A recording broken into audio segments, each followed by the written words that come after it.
class, according to the National Labor Relations Board website, Congress enacted the National Labor Relations Act, the NLRA, in 1935 to protect the rights of employees and employers, to encourage collective bargaining and to curtail certain private sector labor and management practices which can harm the general welfare of workers, businesses, and the U.S. economy.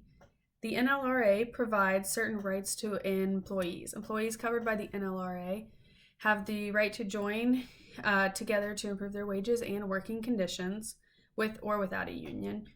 Union activity employees have the right to attempt to form a union when none currently exists, or to decertify a union that has lost the support of employees. So the NLRA also provides rights to employees not represented by a union.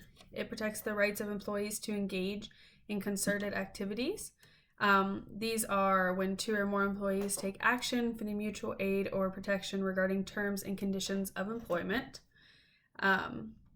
If a single employee is acting on the authority of other employees, bringing group complaints to the employer's attention, trying to induce group action, or seeking to prepare for group activity, they may engage in concerted activity.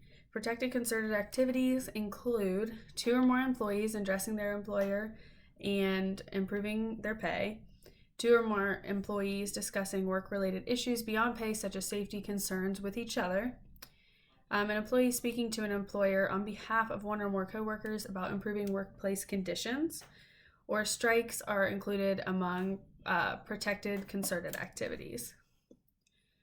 Although most employees in the private sector are covered by the NLRA, there are specific exclusions, including federal, state, or local government employees, agriculture laborers, those employed by a parent or spouse in the domestic service of any person or family in a home, independent contractors, supervisors, railroad and airline workers, and other persons or a person who is not an employee defined in the NLRA.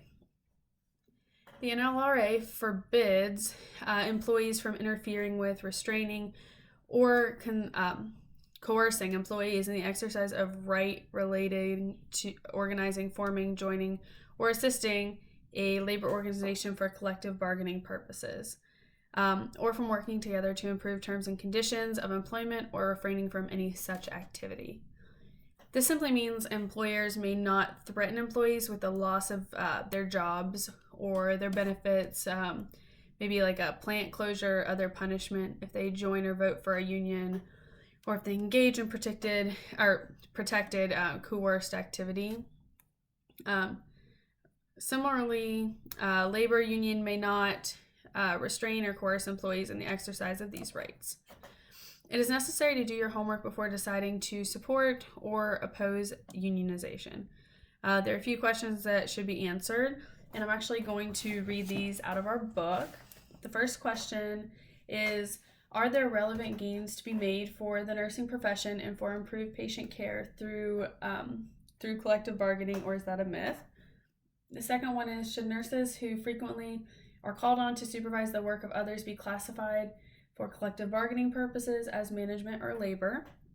The third is, will nurses be too reluctant to strike? This is one of the most powerful tools that a union has at its disposal. There's a concern that strikes by nurses could negatively affect patient care and destroy the public's image of nursing. More importantly, the strike is contrary to nursing ethics and licensure and do not harm and avoid patient abandonment. And the fourth question is, how will nursing unions affect other members of the interprofessional team, such as physical therapy, dietary, pharmacy, respiratory therapy, which is essential for quality patient care? Will the nurses' collective bargaining contract create inequities for other professions? So these questions need to be addressed in detail before you decide on unionization.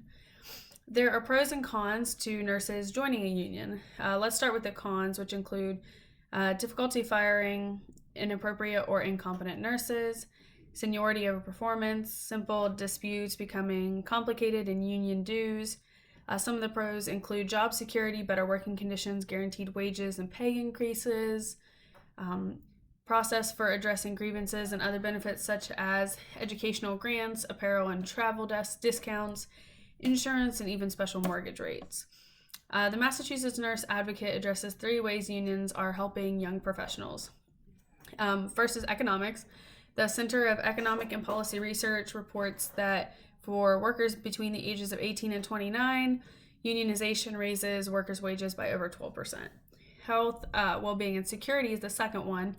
Members of unions generally have better working conditions than employees without unions. This includes better health insurance and benefits. And the third is voice. Members of unions have a say in how the work is done and how people are treated, and if there's a problem, their elected union representatives help them advocate for addressing it.